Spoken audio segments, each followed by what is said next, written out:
Hey guys, welcome back to another video. Now, as you just saw, I have a brand new piece to add to my Rivendell Guard cosplay. That is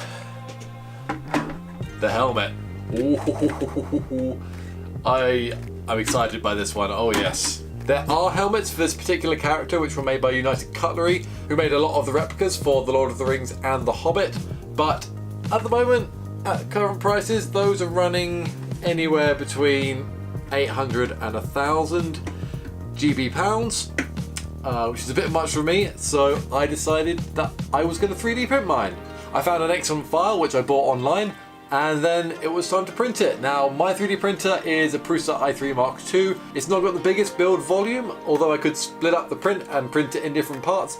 I wanted to print it in as fewer parts as possible, so I contacted my friend Jai, who does a lot of this kind of work, and he has a, among other things, a CR10, I think, which is the big one that can print helmets almost in one go. Now, I couldn't print this in one go.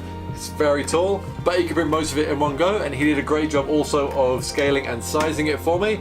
Now, it looks quite big here, and I was a bit worried that it was going to be enormous. I do have a big head, so we did scale it to fit me.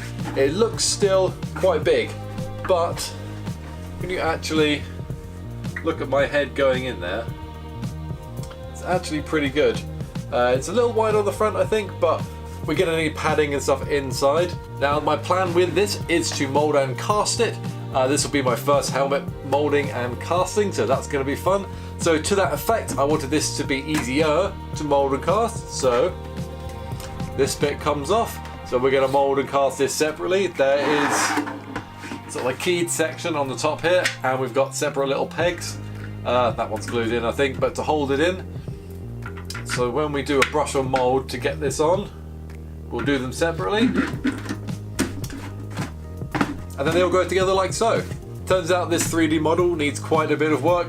Although it looks smooth on the computer, there are actually quite a few polygons still on here, and this thing is, it might look smooth on camera, it probably looks quite good on camera, but there's lots of different facets on here from the model, and we're gonna have to do a lot of sanding and tidying up, filling out. There are no details on the surface of this whatsoever, and there are quite a lot of sculpted details on the actual one, so we're going to be doing that. I'm looking forward to sculpting those in using some epoxy sculpt or something like that. But I just wanted to show you this one because I'm really happy about getting it. I had to do sort of a 70-mile round drive to go and pick it up from him. But oh, this is going to be so fun. I need to get standing, so I will say goodbye. But of course, I will be finishing this in upcoming videos and doing all the molding and casting and everything, as well as doing the rest of the costume. So if you want to see how that goes, please do subscribe, and I'll see you in the next one. And until then, take care. Bye bye.